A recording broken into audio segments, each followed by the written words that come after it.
कि सहज क्या होता है। बहुतों को मालूम भी है आप में से। नानक साहब ने बड़ी मेहनत की है और सहज पे बहुत कुछ लिखा है। आप लोगों को बड़ा वरदान है उनका यहाँ पर, लेकिन उनको कोई जानता नहीं, समझता नहीं है। सहज का मतलब होता है सहज। सह माने साथ और ज माने पैदा हुआ। आप ही के साथ पैदा हुआ है।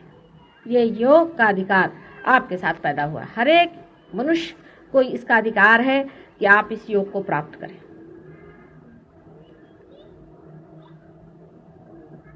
लेकिन आप मनुष्य हो तब। अगर आप जानवर हो गए तो इस अधिकार से आप च्युत हो जाते हैं, या आप दानव हो गए तो भी इस अधिकार से आप च्युत हो जाते हैं। अगर आप मनुष्य हैं साधारण तरह से, तो आपको अधिकार है कि इस योग को आप प्राप्त करें।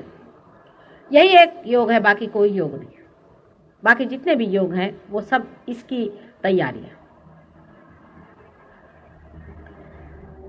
सहज योग के और दूसरे माने ये भी लगाते हैं हम लोग कि सहज माने सरल, सीधा, एफर्टलेस, स्पॉन्टेनियस, अकस्मात घटित होने वाली चीज। क्योंकि ये एक जीवंत घटना है। जैसे आपका जन्म होना, जैसा आपका माँ के गर्भ में रहना, जैसा पेड़ों का फूलों से लद जाना, फलों में परिवर्तित होना, उसी प्रकार ये एक बड़ी भारी सहज घटना है। स्पॉन्टेनियस, नेचुरल, नैसर्गिक घटना है। और ये घटना जो है ये मनुष्य की उत्क्रांति की चरम सीमा है। मनुष्य जानवर से परमात्मा ने बनाया। आप जानते हैं अमीबा से मनुष्य क्यों बनाया? प्रश्न करना चाहिए सब साइंटिस्ट को बैठ करके कि आखिर क्या वजह है।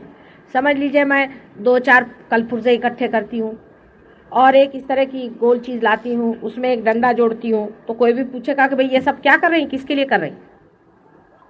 कोई भी इंजीनियर से पूछे कि वो अगर कोई बैठ कर चीज़ बनाता है तो किसी न किसी काम के लिए, किसी यूटिलिटी का ही बनाता है। कोई पागल आदमी होगा जो बैठे हुए यूं ही जोड़ते बैठा रहे।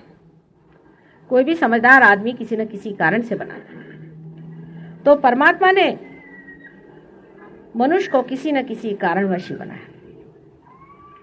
लेकिन ये सब बनाने के बाद भी जब तक इसको मैं मेन से नहीं जोड़ूंगी तब तक ये यूजलेस हो जाता है। इसका कोई काम नहीं रह जाता। ये बिल्कुल व्यर्थ की चीज़ है। इसको इस्तेमाल करने से कोई फायदा नहीं, क्योंकि इसमें से कनेक्शन ही नहीं हुआ। ये साधारण समझदारी की बातें हैं, बिल्कुल कॉमन सेंस जिसे कहते हैं। वो इसको बड़ा पढ़ने लिखने की ज़रूरत नहीं है। कोई भी आदमी अगर देहात से आए और वो कहे कि भाई ये लाइट कैसे जलती, तो आप कहेंगे कि चलो भाई वो जो उसको बटन है उसको दबाओ तो लाइट जल जाएगी। तो शुरू में देख के अवाक रह जाएगा, ये कैसे हो, बड़ी कमाल की चीज़ है, ऐसे तो हो ही नहीं सकता। पर देखता है फिर उसे लगता है हाँ भाई ऐसी बात है। इसी प्रकार कुंडलिनी का भी है कि वाकई बटन दबाने से ही खड़ी होती है, इसमें कोई शंका नहीं। लेकिन उसके पीछे बड़ी भारी इंजीनियरिंग लगी हुई। इसके पीछे में कितनी बड़ी इंजीनियरिंग लगी है, सदियों की इसमें मेहनत लगी हुई है। पहले तो इलेक्ट्रिसिटी का किसी ने पता लगाया, फिर उसको ये किया, फिर वो किया, फिर उसको वहन किया, फिर उसके बाद यहाँ लाया, फिर ट्यूबलाइट्स बनी, फिर ये सब कुछ हुआ। फिर आप तो जानते हैं कितना लंबा चौड़ा इसके पीछे में काम किया गया। इसी प्रकार जो आपके अंदर कुंडलिनी है वो सहज आपको ज़रूर मिल गई है, लेकिन इसका मतलब नहीं कि इस पे काम किया नहीं गया। ये आपकी पेशानी पे बहुत काम किया गया है। इस पेशानी को भी बड़ी शान से बनाया गया। मनुष्य ने जब अपनी गर्दन ऊपर उठाई तब उसकी ये पेशानी जगी। इसीलिए कहा जाता है कि इसको सर को किसी के सामने झुकाना है, क्योंकि ये पेशानी बहुत मेहनत से बनाई गई। मनुष्य बड़ी मेहनत से बनाएगा। और मनुष्य क्या है असल में, अंदर क्या बनी हुई इंजीनियरिंग है वो ये है। मेरा तो विचार अपना ये रहता है कि भाई चलो पहले लाइट जला लो, फिर उसके बाद इंजीनियरिंग समझाती रहूँगी, क्योंकि इंजीनियरिंग जो है बड़ी सरदर्द की चीज़ है। कोई लोग तो बोर भी हो जाएंगे। इसलिए मैंने कहा पहले पार कर दूं तो मेरे बातचीत का मज़ा उठाते हुए आप लोग सुन भी लीजिएगा, नहीं तो बड़े बोर हो जाते हैं। मैं खुद ही बोर हो जाती हूँ समझाते समझाते। तो कुंडलिनी जो है वो क्या चीज़ है उसको भी समझ लो। और जो कुंडलिनी के बारे में दुनिया भर की बातें दुनिया में लोगों ने फैला रखी, वो कैसी गलत है वो भी मैं धीरे धीरे इसी में समझा दूँगा। तो उसके साथ साथ ये भी समझ लो कि ये लोग अज्ञानी हैं और अज्ञान में ऐसा कार्य करते हैं। कुंडलिनी के जागरण के बाद क्या होता है वो मैं कल आपको बताऊंगी, और उसकी पहचाने क्या है, उसको कैसे पहचानना चाहिए कि आदमी की कुंडलिनी जागरूक है या नहीं। यानी यहाँ तक लोग कहते हैं कि कुंडलिनी के जागरण होने के बाद कोई आदमी जीवित ही नहीं रह सकता। यहाँ से लेकर दुनिया भर की चीज माने ये कि आप जागरण ही नहीं कराओ, उसकी जागृति नहीं कराओ, ऐसे ही मर जाओ और इन राक्षसों के हाथ में रहो। क्योंकि जैसी जागृति हो जाएगी आप पहचानना शुरू कर देंगे कि कौन भूत है, कौन राक्षस है और कौन संत है, क्योंकि इनके पेट पर पैर आएगा। इसलिए तुमको ऐसी उल्टी सीधी बातें बताते हैं कि कुंडलिनी जागरण में आप कूदते हैं और छलांगे मारते हैं। एक आदमी तो मुझे कहने लगा कि मेंढक जैसे चल उड़ते हैं, वो मेंढक जैसे उड़ते हैं। तो मैंने उनसे कहा कि भाई ये कैसे जाना? कहने हमारे गुरु किताब में लिखा, इतनी बड़ी किताब है, मुक्तानंद का जो गुरु है उसने लिखी हुई, उसने लिखा है कि आप मेंढक जैसे उड़ते हैं। सोचिए मराठी में। इन लोगों को क्या कहा जाए? आप अभी यहाँ देख रहे हैं कितनी की जागृति हुई है और होती रही है और हजारों की हुई है। कोई भी मेंढक जैसे कूदा? ये बच्चे हंस रहे हैं क्योंकि ये पार भी हैं और इनके हाथ में वाइब्रेशंस भी हैं और ये जानते क्या चीज है। बिल्कुल हंसने की बात है। इस तरह की जो उटपटांग सब बातें थ्योरीज चल चुकी है, इससे कुछ भी नहीं होता। रही बात ये कि कुंडलिनी अत्यंत सूक्ष्म चीज है और वो आपको अपनी सूक्ष्मता में उतारती है। इसलिए जो चीज अति सूक्ष्म है उसके लिए आपको भी सूक्ष्मता में उतरना चाहिए, क्योंकि हम लोग बहुत जड़ता में रहते हैं, सुबह से शाम मटेरियलिज्म के बीच में पनपते रहते हैं। और फिर आजकल तो आप जानते हैं कि हम लोग डेवलपिंग कर रहे हैं, मतलब रजोगुण पे बहुत चल पड़े हैं। इन सब कारणों की वजह से हमको बहुत सतर्क रहना चाहिए कि हम इस चीज में उलझे ना, देखते रहें नाटक मात्र, और वो हो सकता है। सहयोग में दिल्ली में बहुत लोग आते हैं, पार भी हो जाते हैं। उनमें से 25% लोग सहयोग में असली उतरते हैं, बाकी जो हैं वो फिर उड़ जाते हैं। और इसी तरह से चलते रहता है, क्योंकि मैंने आपसे कहा है कि सहयोग में पार होने की क्रिया तो घटित हो सकती है, छू भी सकते हैं आप, लेकिन उसको बिठाना पड़ता है। जैसे कि मोटर तो स्टार्ट कर देते हैं हम, लेकिन मोटर को चलाना पड़ता है।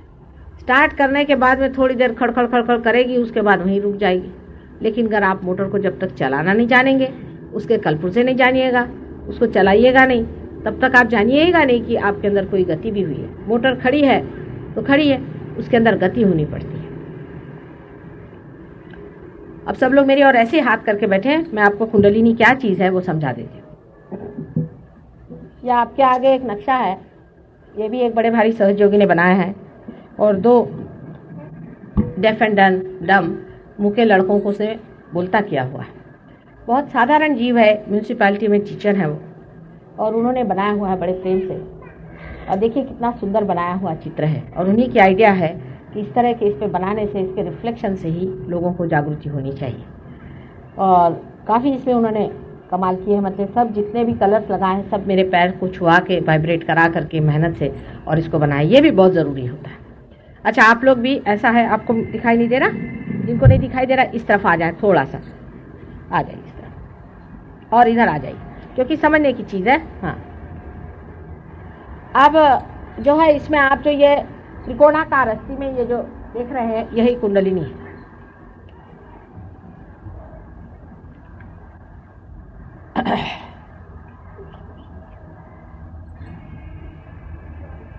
मनुष्य जब माँ के गर्भ में रहता है, ये व्यवस्था जो पुनर्जन्म की है, जो उत्क्रांति की है, जो मैंने कहा कि मेंस में लगने की बात है, या जो मैं कहती हूँ कि आप लोग एक कंप्यूटर के जैसे है, और जब तक कंप्यूटर को आप मेल से नहीं लगाइएगा तब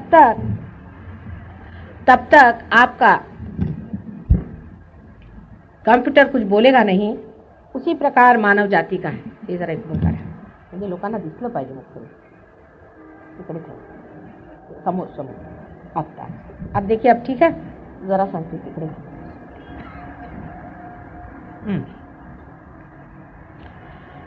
अब इसमें जो कुंडलिनी दिखाई है, ये माँ के गर्भ में जब बच्चा होता है तभी अंदर प्रवेश करती है, लेकिन यही नहीं प्रवेश करती, ऊपर से यहाँ जहाँ बच्चे की तालू होती है, जिसे हम फॉन्टेनेल बोन कहते हैं, वहाँ से ये देखा आपने ना कि ये त्रिकोणाकार जो बना है ये ब्रेन है आपका। मनुष्य ही का ब्रेन त्रिकोणाकार हो जाता है, जानवर का फ्लैट होता है, मनुष्य का त्रिकोणाकार होता है। तो ऊपर से कुंडलिनी नीचे उतर के और यहाँ बैठ जाती है। और इसके अलावा ये जो दोनों शक्तियाँ हैं इधर में, ये दोनों शक्तियाँ राइट साइड और लेफ्ट साइड, ये दो नाड़ियाँ होती हैं, ईड़ा और पिंगला। ये ईड़ा है लेफ्ट की और वो राइट की पिंगला, इन दो नाड़ियों में दौड़ती है।